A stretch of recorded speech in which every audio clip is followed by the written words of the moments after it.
growing up into different cultures, and I guess you know what it is,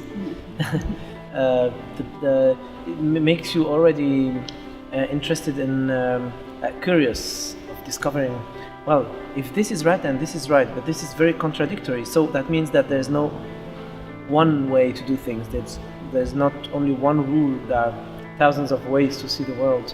So when you grow up in this, then you want to discover many other things. So I loved traveling to China, to Asia, to Northern Europe, to East Europe, to Middle East, of course, North Africa, United States, South America. And all this makes you discover many, many things. It's not only about Arab culture and French or European culture, it's much wider than this.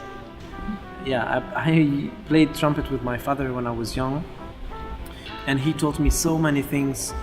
I started with him, I was 7 years old, and when I was 17, it really felt to me that I had something very precious that my father gave to me, and I cannot just throw it away. But I did not so much like trumpet. I liked it. Okay, I mean, it was okay. My father always used to tell me, "Oh, you play so good, you play so good." You know, he gave me lots of encouragements, you say, or something like this. He encouraged me a lot, and so I felt comfortable. But I did not like it or love it. You know, this came much later. After I finished all my studies, I stopped playing trumpet for a while. I have always played piano also, so I played more piano, composed things, and at some point I felt like there's something with this instrument, I have to find it. And I took it back and I found my own way. But the thing I really like with the trumpet I'm playing is that it's a quarter-tone trumpet that my father invented in the 60s, and it allows me to play Arabic music, jazz, classical music, Balkan music, Turkish music, all kinds of salsa and pop and everything.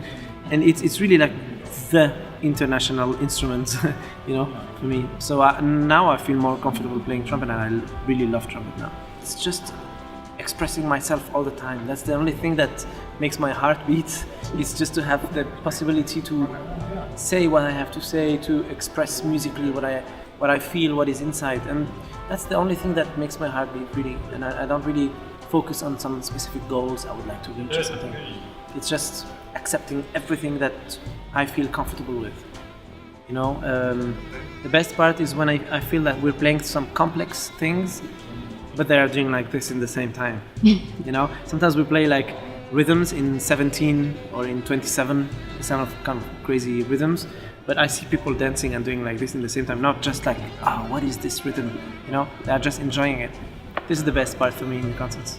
Jazz is, I think there are two schools in the jazz analysis. Mm-hmm. You have the people who really consider that jazz is a culture that was built at some time in the United States, and that the language was built around a certain period, and after this everything is just repeating what has been invented, and all the rest is just that you borrow some things from other cultures, but jazz is like a classical culture. Mm-hmm. And I belong to the other school that believes that jazz is alive, that is every day changing, with all kinds of people bringing something new, and the métissage between jazz and other things is making many different kinds of jazz, not only one, you know. And that's the way I define jazz. There are these two schools, and they sometimes fight and sometimes they work together, and the best is when they work together.